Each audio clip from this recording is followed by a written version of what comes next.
Aleluia! Só da amada igreja com a paz do Senhor Jesus, amém? Amém. Eu peço aos irmãos que abram suas Bíblias sem demora.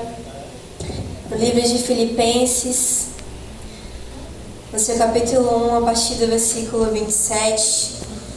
Vamos ler do 27 ao 29.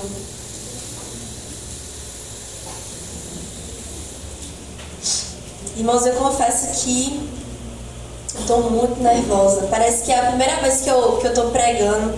E isso começou desde quando eu saí de casa. Na verdade, quando eu cheguei aqui, parecia que meu coração ia pular pela boca. Eu falei assim, meu Deus, tenha de misericórdia. Eu fui lá fora respirar um pouco, beber uma água, porque, irmãos, eu estou muito nervosa, mas eu creio que o Senhor, Ele garante, Ele é fiel, e quando Ele envia o vaso, Ele garante a vitória. E eu creio que o Senhor, Ele tem algo para nós nessa noite, amém? Eu creio que Ele tem algo para ministrar em nossos corações. Glória a Deus. Todos acharam Filipenses, no seu capítulo 1, a partir do versículo 27?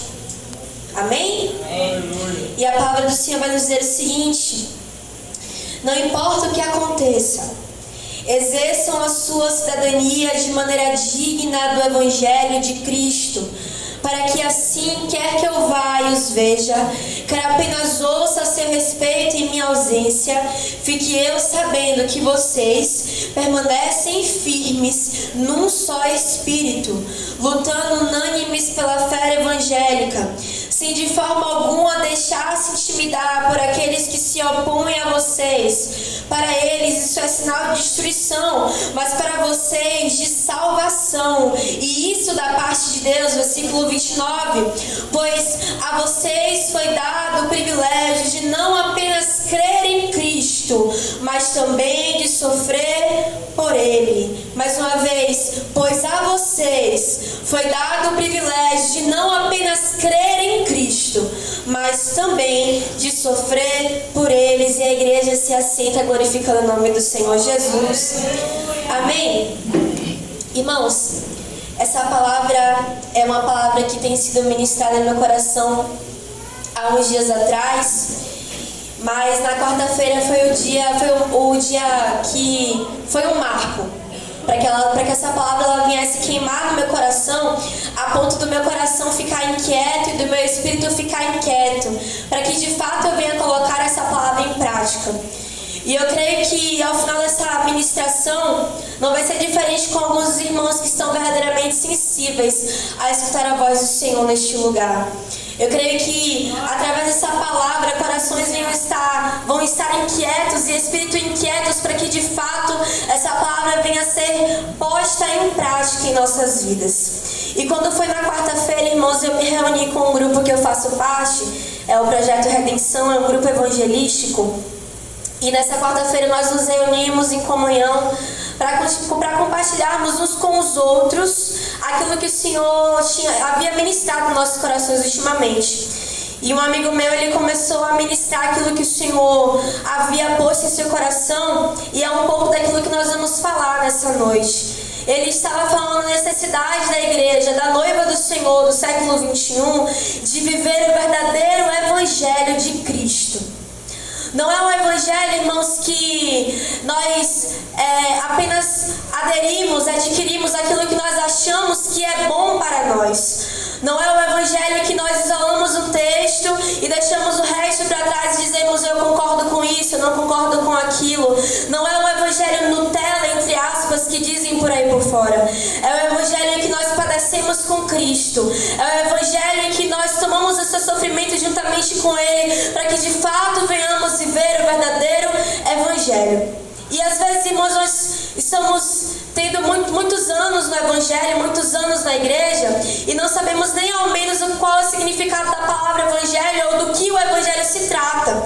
E se nós vamos procurarmos no dicionário, na internet, se você procurar ali qual é o significado da palavra Evangelho, o Google ou o dicionário, ele vai trazer para você dizendo que o Evangelho é um conjunto dos ensinamentos de Cristo. O Evangelho de Mateus, Marcos, Lucas e João é um compilado dos ensinamentos que o Senhor Jesus deixou para a sua igreja. E ensinamentos esses divinos, ensinamentos esses que são essenciais para que um cristão ele venha a ser ser de fato um cristão. Mas, irmãos, entender o significado da palavra evangelho não é o suficiente para que de fato nós venhamos viver, eu digo viver, o verdadeiro evangelho de Cristo. Porque, como Paulo aqui nós acabamos de ler em Filipenses capítulo 1, não sei na sua Bíblia, mas a minha Bíblia é a versão NVI, e a partir do versículo 12 tem um título, e a Bíblia nos traz o seguinte, o título: Os sofrimentos de Paulo contribuem para a expansão do Evangelho. E Paulo ele começa a escrever essa carta para a igreja de Filipe, aos filipenses, e ele começa a compartilhar com os irmãos aquilo que ele estava sofrendo por amor ao Evangelho. Os irmãos depois em casa, se quiserem, pode ler o capítulo 1, capítulo 2, eu amo muito essa carta aos filipenses. Continuando, Paulo, ele compartilha com os seus irmãos em Cristo aquilo que ele estava sofrendo, aquilo que ele estava passando por causa do Evangelho. Irmãos, Paulo ele escreve essa carta aqui encarcerado. Paulo, quando ele escreve essa carta, ele estava preso, acorrentado por causa do Evangelho. O motivo das correntes em seus pulsos, o motivo dele estar encarcerado, dele estar preso, era por causa daquilo que ele acreditava. E isso não foi motivo, as correntes em seus pulsos, a prisão não foi motivo dele desistir daquilo que ele acreditava, dele verdadeiramente deixar aquilo que as pessoas se colocavam à disposição para se opor àquilo que Paulo pregava para aqueles que estavam ao seu redor. Não, isso foi motivo para que ele ainda continuasse firme, e enquanto ele escrevia a carta ele dizia: irmãos, não desistam de pregar o Evangelho. Não desistam de viver o verdadeiro Evangelho. E tudo isso que estava acontecendo foi motivo para que os irmãos que foram evangelizados por Paulo, os irmãos que liam as cartas de Paulo, os irmãos que escutavam as palavras de Paulo, foi motivo para que o Evangelho fosse ainda mais pregado com intensidade. Paulo, ele foi instrumento do Senhor ainda preso. Paulo, mesmo acorrentado na prisão, ele foi instrumento para a expansão e propagação do Evangelho com ainda mais intensidade, irmãos. Então as correntes não foram motivos para a sua desistência. Imagina, irmãos, se Paulo ele tivesse desistido de tudo. Imagina se Paulo ele tivesse jogado tudo para cima. Ah não, eu não vou mais pregar o Evangelho, olha o que eu estou passando por pregar o Evangelho. Não, isso foi motivação para Paulo dizer para as igrejas: preguem o Evangelho, não desistam, convertam-se, estejam atentos à voz do Senhor e consertem-se, arrependam dos seus pecados, purifiquem-se, limpem-se, santifiquem-se, e por aí vai. E as outras diversos sermões que Paulo trazia sobre as igrejas. Através da vida de Paulo, várias igrejas foram implantadas no mundo, irmãos. Através da vida de Paulo, através da sua persistência por pregar a palavra e por acreditar naquilo que ele de fato pregava, vidas eram alcançadas. E imagine se Paulo tivesse desistido, quantas vidas teriam perecido sem conhecer o verdadeiro Evangelho, sem conhecer a Cristo, irmãos. E quantos de nós, por mínimo que seja o problema, desistimos de pregar o Evangelho? Eu sei, irmãos, hoje vai ser difícil de dar glória, hoje vai ser difícil de dar aleluia, mas é isso que o Senhor tem para a sua igreja nessa noite. Palavra de exortação para que de fato nós venhamos viver aquilo que Ele tem para a sua noiva, para que nós venhamos de fato viver aquilo que Ele tem para a sua igreja. E quantos de nós, irmãos, mediante as dificuldades, mediante os problemas, mediante as barreiras, mediante aquilo que se levanta contra nós, temos persistido em continuar vivendo o verdadeiro Evangelho de Cristo? Paulo ele disse para a igreja de Filipe: a vocês foi dado o privilégio não somente de crer em Cristo, mas há também de padecer por causa dele. E isso é motivo de glorificar o nome do Senhor, e não motivo de se lamentar, e não motivo de se murmurar, porque muitos de nós temos murmurado diante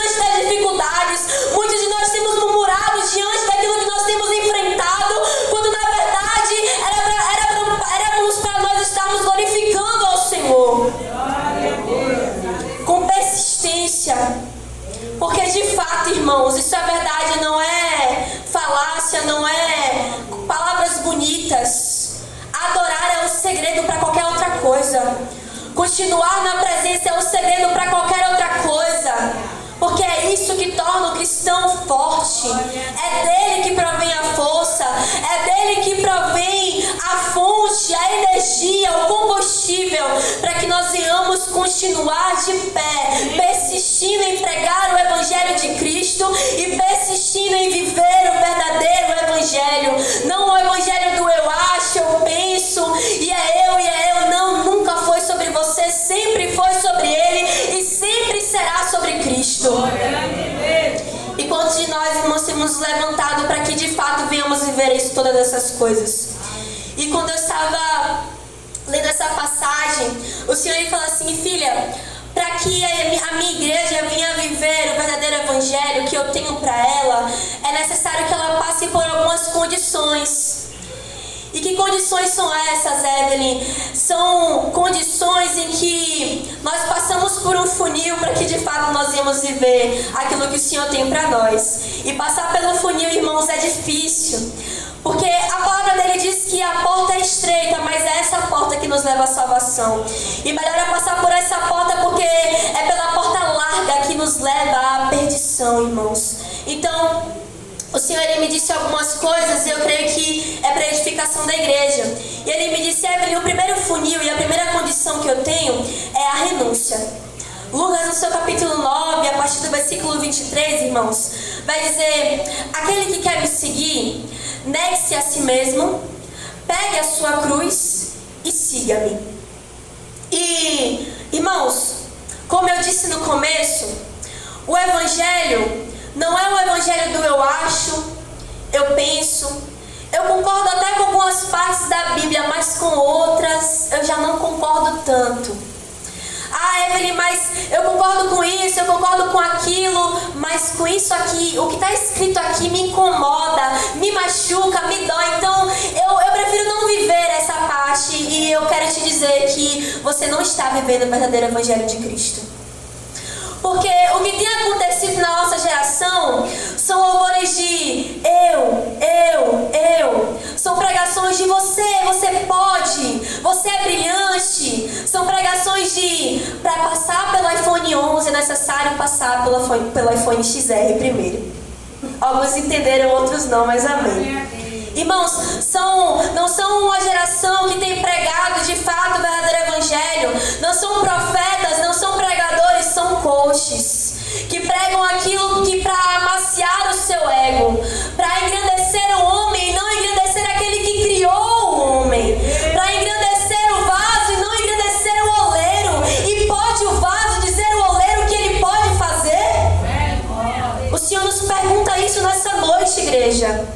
E o Senhor ele diz: quer viver o verdadeiro evangelho? É necessário você negar as suas próprias vontades, é necessário você negar os seus próprios prazeres, é necessário você negar os seus próprios pensamentos e achismos, porque o evangelho não se trata sobre você, o evangelho se trata sobre Cristo Jesus, e é sobre Ele que a igreja do século XXI tem que pregar. Se verdadeiramente nós queremos alcançar almas, irmãos, nós devemos pregar a palavra e não nós.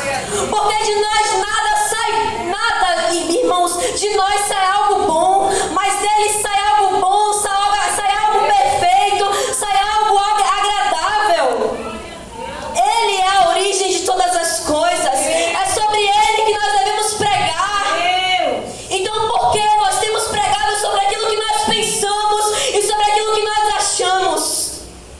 E muitas das vezes são essas pregações de eu acho e eu penso que têm afastado aqueles que estão sedentos pela palavra e não pelo aquilo que você acha. E é isso que o Senhor tem alertado para a igreja nessa noite. Quer viver o verdadeiro evangelho? Negue-se a si mesmo, pegue a sua cruz e siga-me. E a outra condição que o Senhor ministrou no meu coração, o outro funil que nós devemos passar, é a busca. Eu peço à igreja que abra comigo no livro de Oséias. Oséias, no seu capítulo 6, a partir do versículo 3. Aleluia. Quantos têm entendido a palavra do Senhor, irmãos? Oséias, no seu capítulo 6, a partir do versículo 3.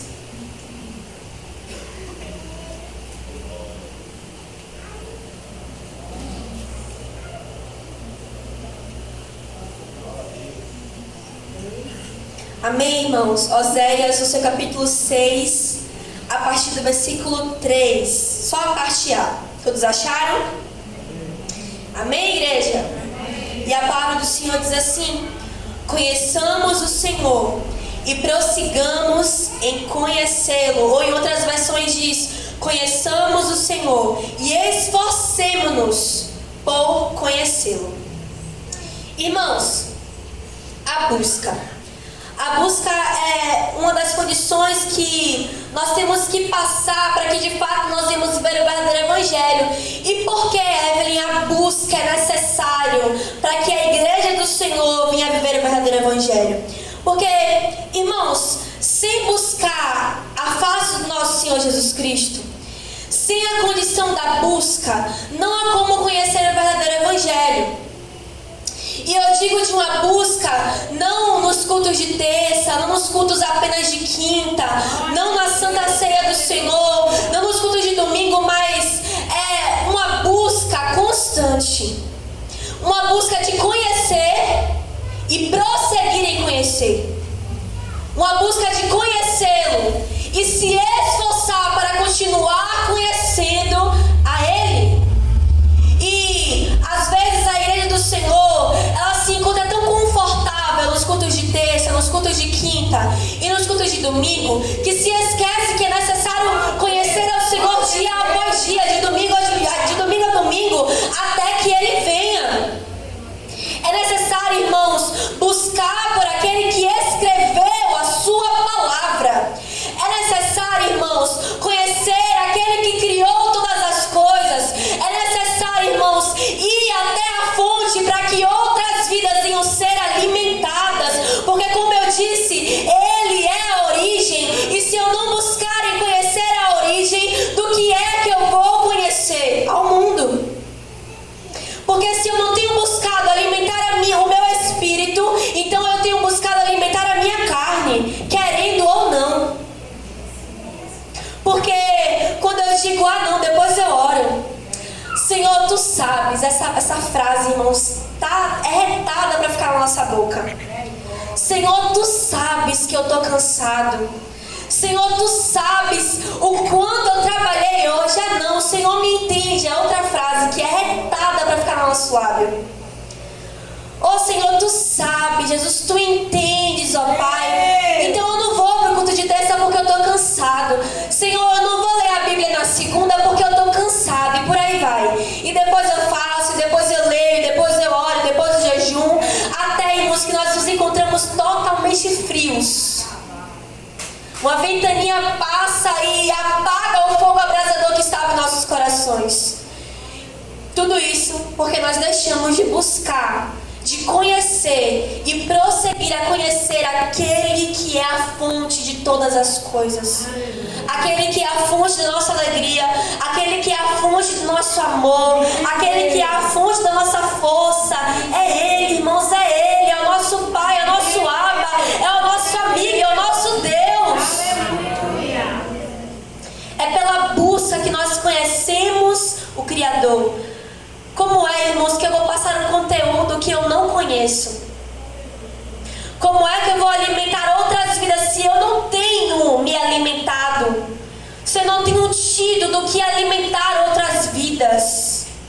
E o Senhor tem dito para a sua igreja nessa noite: é necessário buscar a minha face, para que assim você venha viver o verdadeiro evangelho, para que assim você conheça e prossiga em conhecer qual evangelho eu, o Senhor, tenho te apresentado.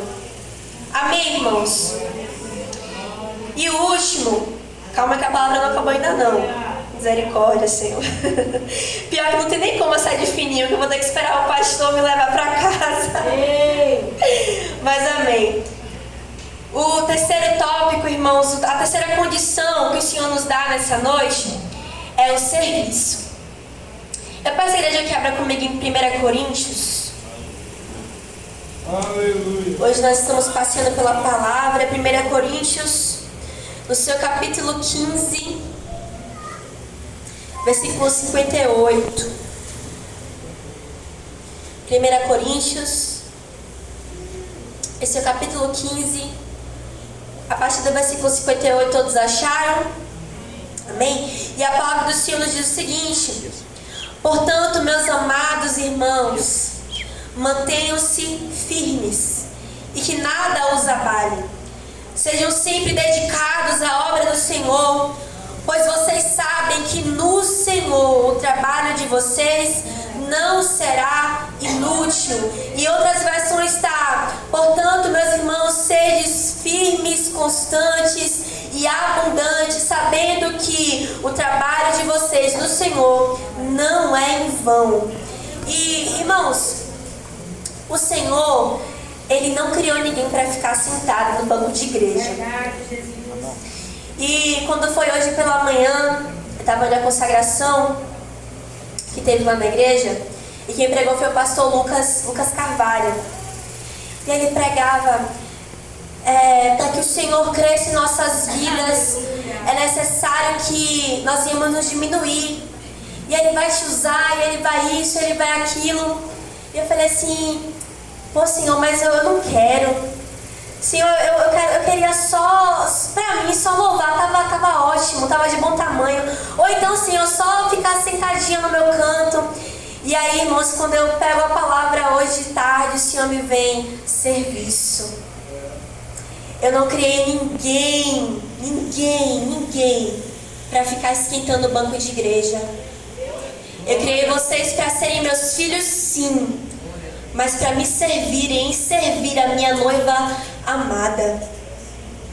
E quando nós verdadeiramente nos encontramos como servos do Senhor, nós entendemos o real sentido do Evangelho. Nós entendemos o porquê de nós vivermos o verdadeiro Evangelho. É fazê-lo conhecido. Por onde quer que nós vamos, por onde quer que nós estejamos, nós temos que nos encontrar como servos a serviço do Senhor, para que Ele seja conhecido, firmes, constantes e abundantes na obra dEle, entendendo de que nada, absolutamente nada do que nós iremos fazer para Ele é em vão, irmãos.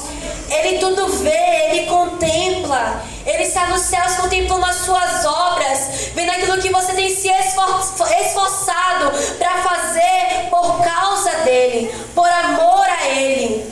É servindo a Ele, irmãos, que nós iremos entender o porquê de nós vivermos o verdadeiro Evangelho.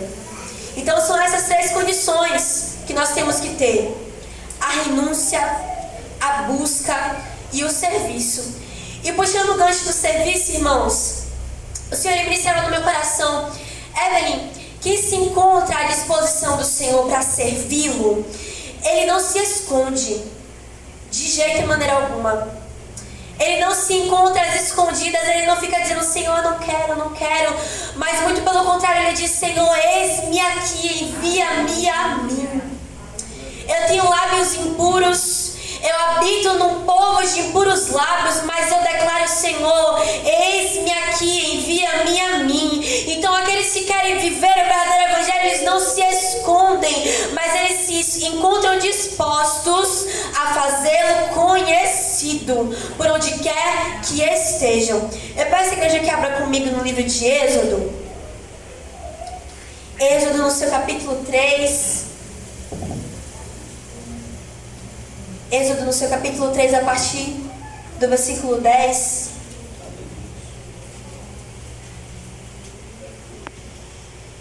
Todos acharam? Êxodo no seu capítulo 3, versículo 10, e a palavra do Senhor vai nos dizer o seguinte: vá, pois, agora, eu envio ao faraó para tirar do Egito o meu povo, os israelitas. Moisés, porém, respondeu a Deus: quem sou eu para apresentar-me ao faraó e tirar os israelitas do Egito? Deus afirmou: eu estarei com você. Essa é a prova de que sou eu quem o envia. Quando você tirar o povo do Egito, vocês prestarão culto a Deus neste monte. Moisés perguntou: quando eu chegar diante dos israelitas e lhes disser, o Deus dos seus antepassados me enviou a vocês, e eles me perguntarem, qual é o nome dele? Que lhes direi? Disse Deus a Moisés: eu sou o que sou. É isso que você dirá aos israelitas: sou eu, me enviou a vocês. Amém, irmãos? Aqui nós acabamos de ler uma passagem que os irmãos conhecem bastante, é uma passagem bastante conhecida. E aqui Moisés ele tem um encontro com o Senhor na sarça ardente. E na sarça ardente o Senhor ele começa a vocacionar Moisés acerca daquilo que ele havia preparado para Moisés. Moisés, ele foi designado pelo Senhor, separado pelo Senhor para a libertação do povo de Israel. E quando eu estava na quarta-feira, irmãos, também na quarta-feira, né? Quarta-feira me persegue. Na reunião da mocidade lá da igreja, e tia Tuca, como a gente chama ela carinhosamente, a irmã Antônia, líder dos jovens, ela começou a dar o estudo bíblico. E enquanto ela dava o estudo bíblico, o Senhor ministrou algo muito forte no meu coração, que eu falei assim: meu Deus, eu tenho que anotar isso aqui, porque se eu não anotar, eu vou esquecer. E o Senhor me disse o seguinte: vivemos em condições, mas Deus não vive em condições. Ele é. Em quem nós temos nos agarrado? Nas condições ou em quem Ele é? E Moisés, irmãos, ele vai se apresentar ao Senhor. Moisés, ele vai dizer ao Senhor: Senhor, quem sou eu? Eu acabei de assassinar um homem, fugir do Egito para que não me matassem. Quem sou eu para me apresentar diante dos israelitas e dizer: eu sou aquele que o Senhor, Deus de Israel, me enviou para libertar vocês? E o Senhor ele vai dizer: Moisés, sou eu que te envio. E, irmãos, muitas das vezes o Senhor ele tem um chamado para as nossas vidas. Só que nós nos apresentamos ao Senhor quando Ele diz: ei, eu te chamo para isso. Nós colocamos condições diante do Senhor. Senhor, e se der errado? Senhor, e se eu não souber falar? Senhor, e se eu gaguejar? Senhor, e se eu falar besteira? Senhor, e se quando eu for às ruas evangelizar, algo acontecer? E se? São várias condições que nós nos apresentamos diante do Senhor. Mas o Senhor, Ele diz para a igreja dele nessa noite: pare de se agarrar às condições e comece a se agarrar naquilo que eu sou. E eu sou o que sou. E o eu sou está com a sua igreja. E como eu disse no começo, irmãos, eu estava muito nervosa e já tinha um tempinho que eu não estava na escala da pregação. A pastora sabe muito bem, ela estava querendo me colocar aqui. Já fazia um tempo, só que ela não conseguia.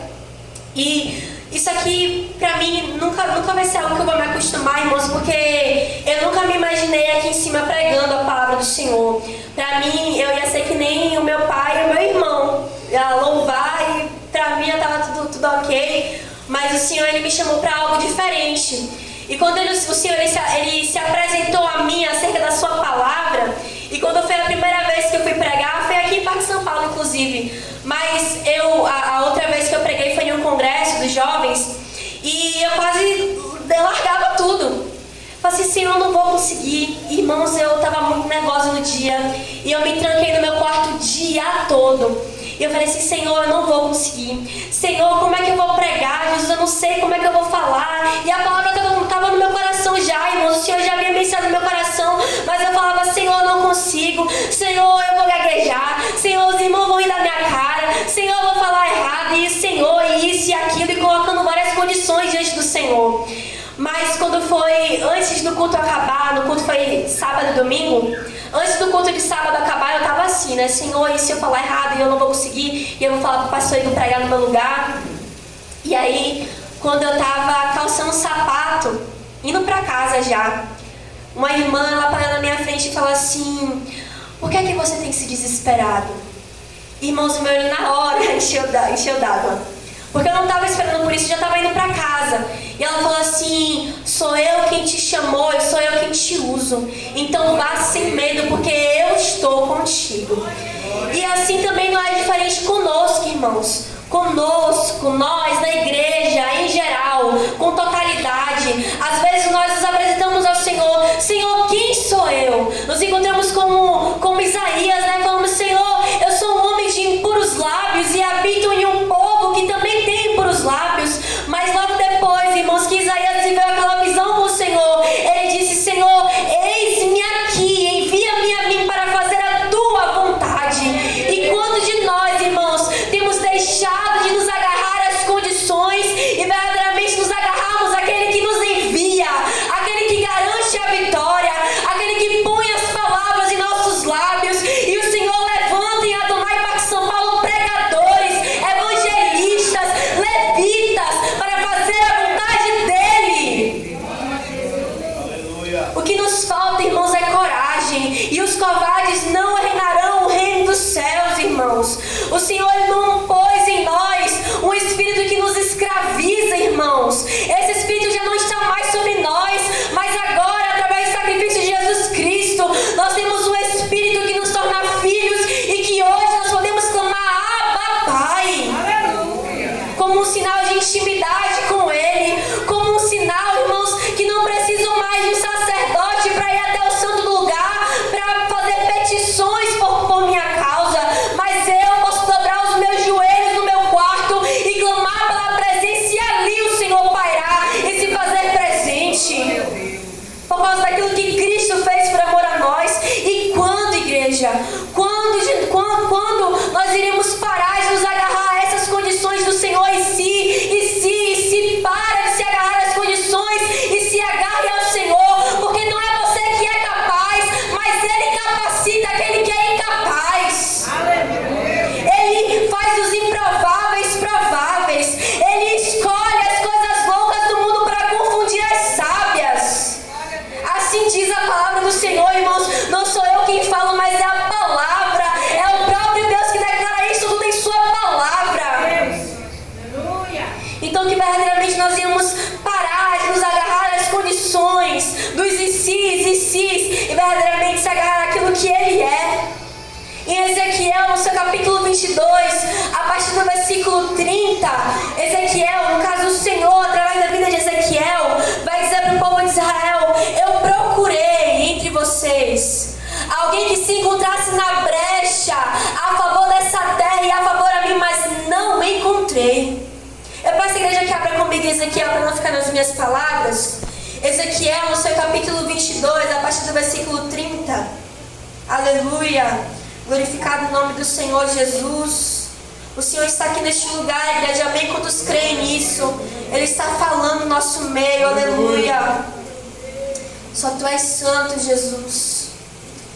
Ezequiel, no seu capítulo 22, a partir do versículo 30. Quantos acharam? E a palavra do Senhor vai dizer assim: procurei entre eles um homem que erguesse o muro e se pusesse na brecha diante de mim e em favor desta terra, para que eu não a destruísse, mas não encontrei nenhum. Meu Deus.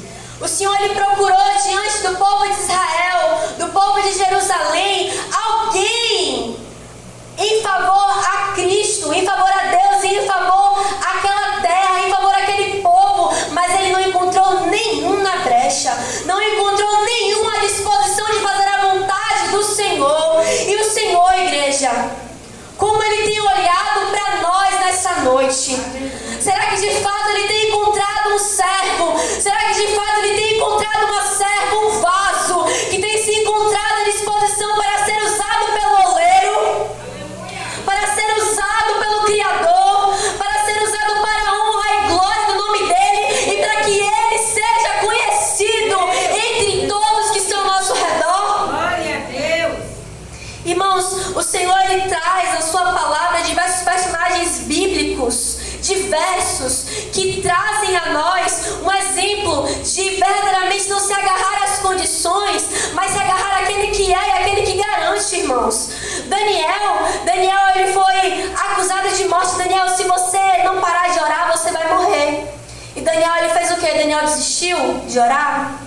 Nós conhecemos a palavra, muito pelo contrário, Daniel, ele persistiu em sua oração. Sadraque, Mesaque e Abednego, irmãos, Sadraque, Mesaque e Abednego disseram: eu não vou me curvar diante dessa imagem, porque eu tenho um Deus que não se compara a nenhuma desses outros deuses que vocês adoram. E eles foram lançados, irmãos, na fornalha ardente.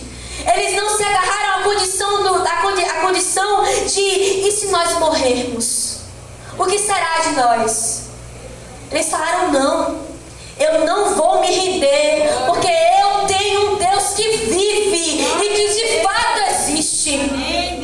E lá eles foram lançados na fornalha ardente, irmãos. E se você for ler toda a história de Sadraque, Mesaque e Abednego, ao final da história, o próprio rei Nabucodonosor engrandeceu ao Deus deles. Aleluia. Então, através da vida de Sadraque, Mesaque e Abednego, o Senhor, ele foi conhecido, reconhecido entre todos da Babilônia, entre todos que viram aquilo que estava acontecendo. Homens que foram lançados em uma fornalha ardente, irmãos, mas que não foram mortos, porque eles têm um Deus, e eles não se agarraram à condição de: se nós morrermos, mas eles se agarraram àquele que é, aquele que era e aquele que há de vir eternamente. É o mesmo Deus de ontem, é o mesmo Deus de hoje, e será o mesmo Deus eternamente. E o Deus que opera na vida de Sadraque, Mesaque e Abednego é o mesmo Deus que opera em Adonai Parque São Paulo. E Ele está aqui neste lugar para tirar as condições do seu coração, para que você não venha se agarrar às condições, mas se agarrar ao seu Pai, se agarrar ao Deus dos deuses, ao Senhor dos senhores, ao Rei dos reis, irmãos. Amém, igreja? E para finalizarmos, o Senhor, Ele me disse o seguinte: Evelyn, aqueles que vivem verdadeiramente o meu evangelho, eles foram criados para a minha glória. E em Efésios, no seu capítulo 1, a partir do versículo 12, parte B, vai exatamente dizer isso: que nós somos feitos para louvor, honra e glória do santo nome do Senhor Jesus. A palavra do Senhor vai dizer em Romanos 8,19 que a ardente expectativa da criatura aguarda com grande expectativa pelo revelado Filho de Deus aqui na terra. Ou seja, o mundo aguarda com expectativa e com ansiedade. Algumas pessoas vão dizer isso. Aguarda com ansiedade pelo seu revelar e pelo meu revelar aqui na terra. O revelar daqueles que vivem o verdadeiro evangelho. O revelar daqueles que vão com ousadia pregar o evangelho. O revelar daqueles que não pregam aquilo que acham, aquilo que pensam. O evangelho que não pregam algo para amaciar o ego do homem, mas o evangelho que diz: arrependam-se dos seus pecados, santifiquem-se, purifiquem-se, porque é chegado o reino dos céus. Uma geração que se encontra como João Batista, que vai à frente, que prega o evangelho com ousadia e que não se importa em padecer por causa do evangelho, e que não se importa em ser perseguido por causa do evangelho, e que não se importa em ser preso por causa do evangelho. Irmãos, tem muitos países afora que já não se pode mais pregar a Bíblia, que esse livro aqui, ele é proibido de entrar naquele lugar. De missionários que vão com ousadia pregar a palavra e são mortos, são espancados, são presos por apenas pregar a palavra do Senhor. E graças ao Senhor Jesus, aqui no Brasil ainda não aconteceu isso. Ainda. Possa ser que aconteça, possa ser que não. Eu creio que sim, lá na frente. E quantos de nós temos agarrado a palavra do Senhor para que de fato, quando esses tempos chegarem, nós não venhamos desistir, mas continuar firmes no Evangelho? Porque, como eu falei no começo, irmãos, às vezes, por mínimo que seja o problema, nós já ficamos com vontade de desistir. Imagina se uma pessoa colocar uma arma na nossa cabeça, dizendo: se você não desistir do Evangelho, se você não negar a Cristo, você vai morrer. E quantos de nós, irmãos, teríamos a ousadia de dizer: pode me matar, porque para mim o morrer é lucro e o viver é Cristo. Quantos de nós não estamos dispostos a viver o verdadeiro evangelho? O evangelho não o evangelho Nutella, não é evangelho fácil. O Senhor, nós já estamos cansados de ouvir essa passagem bíblica que diz: no mundo vocês terão aflições, mas tem de banho, porque eu venci o mundo. E o Senhor Jesus, Ele nunca disse que seria fácil. Nós já estamos cansados de escutar isso. Mas mesmo assim, por mínimo que seja o espinho na nossa carne, nós já dizemos: Senhor, tira esse espinho na minha carne, porque se o Senhor não tirar esse espinho na minha carne, eu vou desistir. E começa a colocar o Senhor contra a parede. E quem somos nós para colocar o Senhor contra a parede? Quem somos nós, igreja, para dizer ao Criador de todas as coisas o que Ele deve ou não fazer? De nada sabemos. O que sabemos é pouco, pouquíssimo, comparado à grandiosidade dos pensamentos insondáveis que o Senhor tem, dos pensamentos inexplicáveis que o Senhor tem.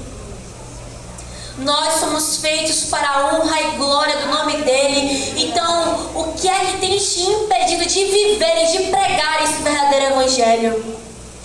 São as condições? O que tem te impedido são problemas financeiros? Não sei. São problemas do seu relacionamento em casa, pai, mãe, esposo, esposa. O que é que tem te impedido de viver o verdadeiro evangelho e de pregar o verdadeiro evangelho? Eu quero te dizer que quando nós verdadeiramente nos entregamos ao Senhor, quando de fato nos rendemos a Ele, dizemos: Senhor, minha vida é Tua, Ele garante a vitória, irmãos. Por mais gago que você seja, por mais nervoso que você seja, por mais tímido que você seja, se o Senhor falar: você vai pregar entre as nações, você será enviado, você será enviada para pregar sobre a minha palavra, para pregar sobre o meu nome. O Senhor, Ele usa, o Senhor, Ele garante, o Senhor, Ele providencia os meios para que você venha alcançar a promessa. Basta você se encontrar disposto a verdadeiramente ser usado para a honra e glória do seu santo nome. Amém, igreja? Eu peço aos irmãos que se levantem. E eu peço ao ministério de louvor para louvar um hino.